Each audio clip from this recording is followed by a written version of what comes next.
¿Sabías que Beethoven escribió la sonata Claro de Luna cuando se estaba quedando sordo?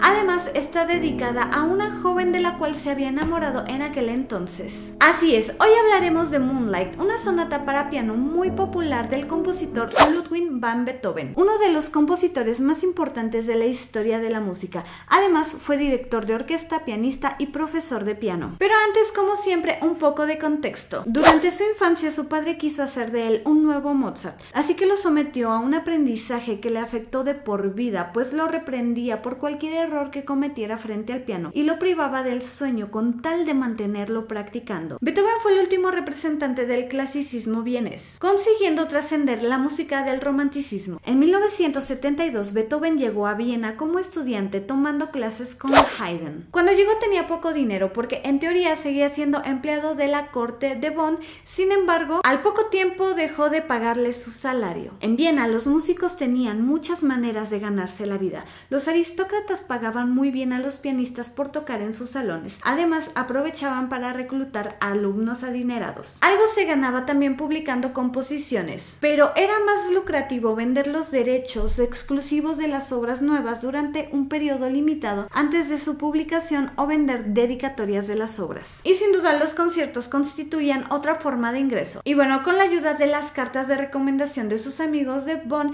Beethoven no tardó en establecerse en la sociedad vienesa. Los editores se disputaban sus piezas. Además, la aristocracia austriaca, quizás avergonzada por la muerte de Mozart en la pobreza, le asignó una pensión anual. Aclamado como pianista y bien encaminado al establecimiento de su fama como compositor, a fines del siglo XVIII, Beethoven parecía estar en el umbral de una carrera brillante. Sin embargo, ya lo amenazaba el desastre que cambió su vida.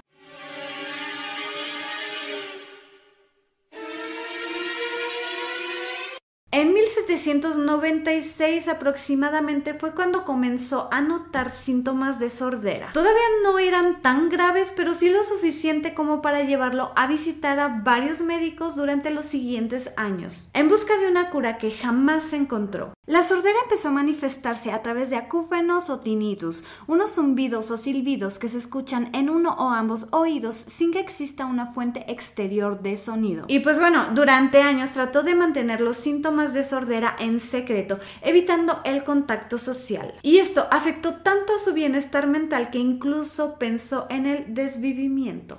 Y para 1801 le era imposible seguir pretendiendo que disfrutaba de una audición normal. Para esta fecha también ya había compuesto los primeros 3 conciertos para piano, la primera sinfonía y un número enorme de piezas de música de cámara, incluyendo las sonatas Patética y Claro de Luna. Pero en medio de toda la tempestad, Beethoven tenía un motivo para ser feliz, según le contó a Franz Wegeler. En 1801 estaba enamorado. Ahora mi vida se ha tornado un poco más agradable de nuevo, porque paso más tiempo con otros. No puedes creer lo aburrida y triste que ha sido estos 2 últimos años. Mi sordera me perseguía como si fuera un fantasma, y yo huía de los hombres y me veía obligado a ostentarme como misántropo, a pesar de que no lo soy en absoluto. Este cambio se debe a una muchacha encantadora y fascinante, que me ama y a quien amo. Por fin, después de 2 años, he pasado algunos momentos de felicidad absoluta, y esta es la primera ocasión en que he podido concebir que el matrimonio puede hacer feliz al hombre. Lo más probable es que esta carta haya referido a la condesa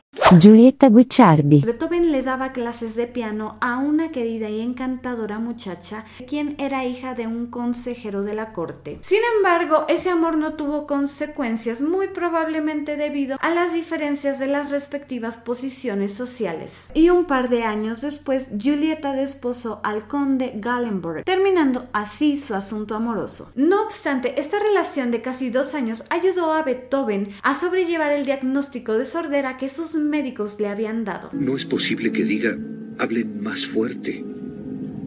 Griten, estoy sordo.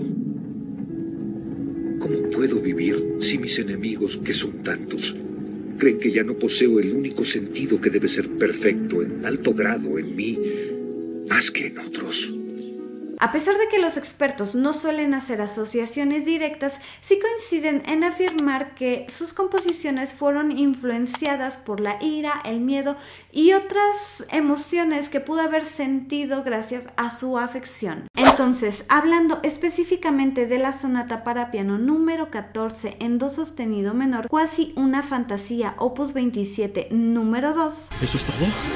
Popularmente conocida como Moonlight o Claro de Luna, fue compuesta en 1801 y editada y dedicada en 1802 a su alumna, la condesa Giulietta Guicciardi. Beethoven cultivó la sonata durante buena parte de su vida creativa, y de las 32 sonatas para piano que escribió, solo algunas tienen títulos puestos por su autor. El resto son títulos ideados por personas posteriormente, muchas veces con difícil justificación. En el caso del nombre Moonlight Sonata, tiene su origen en los comentarios del crítico de música y poeta alemán Ludwig Rellstab, quien en 1832, 5 años después de la muerte de Beethoven, comparó el efecto del primer movimiento con el de la luz de la luna que brillaba sobre el lago Lucerna. Y más tarde la sonata era universalmente conocida por ese nombre. Ahora, la palabra italiana sonata viene del latín sonare, que significa sonar. El término surge en el barroco para distinguirla de la cantata y de la toccata. En ese entonces designaba más un género instrumental que una forma,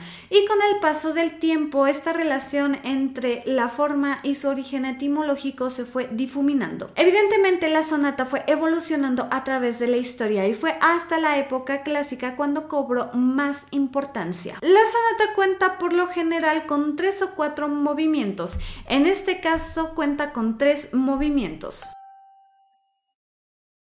Habitualmente la sonata comenzaba con un allegro, pero Beethoven toma la libertad de comenzar con un adagio sostenuto, un movimiento que expresa mucha melancolía. Ok, hablaremos en general de la parte técnica y expresiva, pero sobre todo en esta última quiero aclarar que son interpretaciones ajenas al compositor. El primer movimiento es una forma sonata que se encuentra en do sostenido menor. Nos muestra una mini introducción en la cual nos presenta únicamente 2 planos, arpegios en tresillos con la mano derecha, que pareciera ser la melodía principal, pero en realidad funciona como acompañamiento, y también las octavas en la mano izquierda. Desde el inicio es muy claro con las indicaciones, pues dice: debe tocarse siempre pianissimo y sin sordina.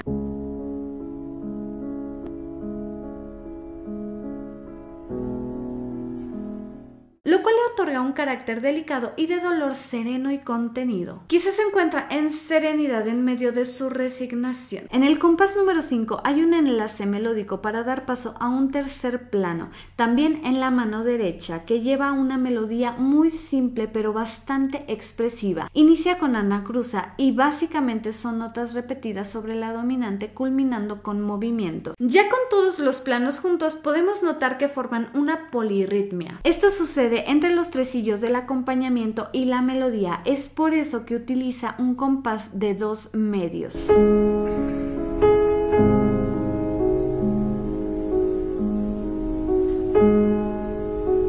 También tiene una armonía bastante interesante. En un inicio básicamente establece la tonalidad y podemos encontrar acordes de sexta napolitana y me parece que de una sexta alemana. O sea, casi inmediatamente en la segunda parte del tercer compás encontramos una sexta napolitana, lo cual junto con las modificaciones en la forma denotan un estilo ya más romántico. También hace algunas modulaciones o inflexiones. La más importante a mi parecer es al relativo mayor, es decir, mi mayor, y este movimiento culmina en la tónica, es decir, do sostenido menor. Quiero destacar que la forma sonata en este caso específicamente se conforma por una introducción, exposición, desarrollo, reexposición y por último una coda, que a ver, generalmente es así, pero pueden prescindir de la introducción y de la coda o no.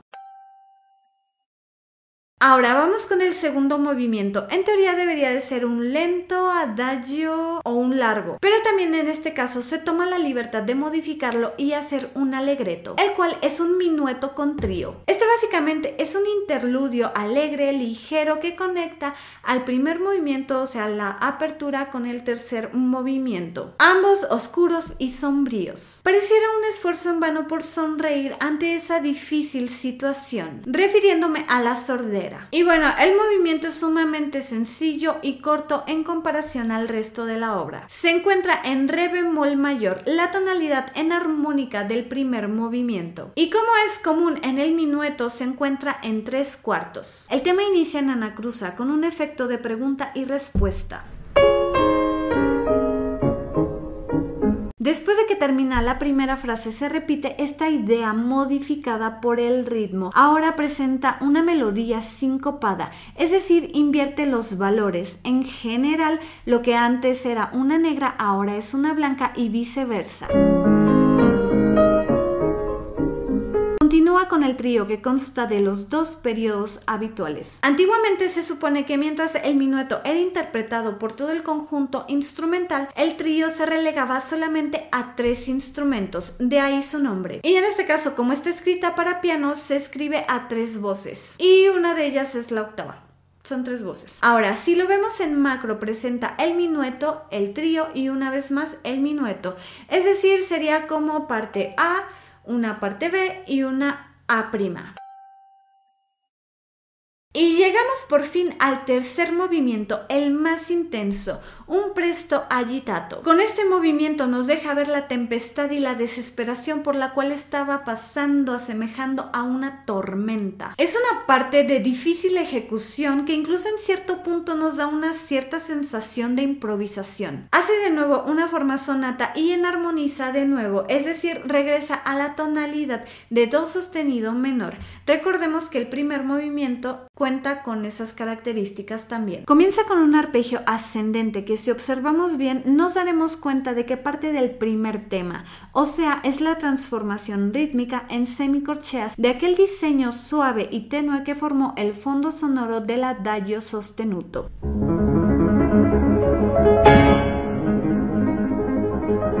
Siendo honesta, en este caso me pareció mucho más fácil definir las partes. Omite la introducción, pero sí cuenta con la exposición, desarrollo y recapitulación. Además cuenta con una coda y una elaborada cadencia. A ver, sí me llama mucho la atención el carácter de este movimiento específicamente, porque pareciera que sí está expresando por lo que estaba pasando en aquel entonces. Y es que durante esa época Beethoven se confesó preocupado por su creciente sordera ante su amigo Franz Wegeler.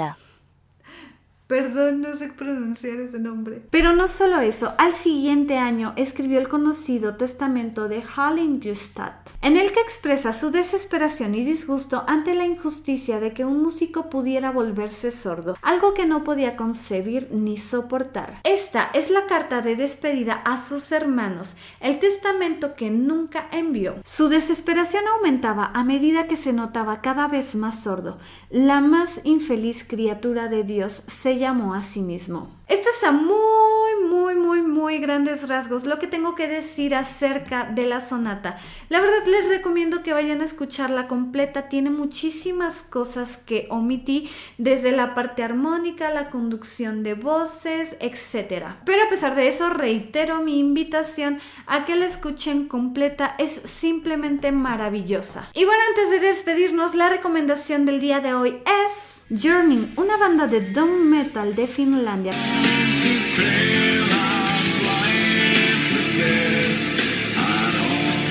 Esta recomendación me la dejó un usuario de Instagram, quien específicamente nos invita a escuchar su cuarto álbum Evershade, el cual cuenta con 8 temas. Si tú también quieres recomendar algo a la comunidad, por favor siéntete en libertad de dejármelo en los comentarios en Instagram, en mi página de Facebook, donde les parezca más cómodo. Puede ser cualquier género, realmente no hay muchas restricciones. Y bueno, ahora sí, eso era todo lo que tenía que decir. Si les gustó el video, por favor no se olviden de dejarme un like, suscribirse, activar las notificaciones, ni de compartir. Tampoco de seguirme en todas mis redes sociales, se los agradecería muchísimo. Sobre todo en Instagram, que es donde me mantengo un poquito más activa y podemos ser amiguitos. Nos vemos en un próximo video. Los saluda Gato Negro. Adiós.